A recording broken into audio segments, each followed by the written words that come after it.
আসসালামু আলাইকুম। শুভ সকাল সবাইকে। আসলে আমি এমন একটা দোকানে আসছি, আমার ভাতিজা হয়। তো ও খুবই একজন ভালো মানুষ হয়ে গেছে। আমি ইদানিং জানতে পারছি ও ৫ ওয়াক্ত নামাজ কালাম পড়ে। তো ওর বয়স তেমন বেশি হয়নি। আজকে জানবো ওর থেকে আসলে ৫ ওয়াক্ত নামাজ কয় রাকাত হয়। কারণ আমরা তেমন বেশি পড়ি না। আসলে আমিও পুরাপুরি ৫ ওয়াক্ত নামাজ পড়তে পারি না।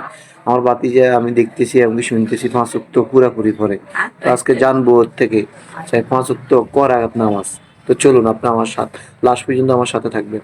হ্যাঁ বাতিস, কি অবস্থা? এই তো আলহামদুলিল্লাহ কাপ আলহামদুলিল্লাহ।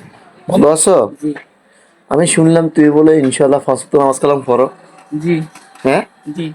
তো আসলে ৫ ওয়াক্ত নামাজ কালাম পড়ো। আচ্ছা ৫ ওয়াক্ত নামাজ তো তুমি পড়ো রীতিমতন, মাশাআল্লাহ ভালো একটা কাজ করতেছো। আচ্ছা ৫ ওয়াক্ত নামাজ ক রাকাত পড়ে মানুষ? আল্লাহকে তো মিশা তা কোন যাইতো না, একটা না একটা কই দিতে হইব। কোন তো 60 টাকা। ৫০ ৬০ টাকার নামাজ তো ২০টি কেউ পড়েনি। আশা করি কেউ বাতিস।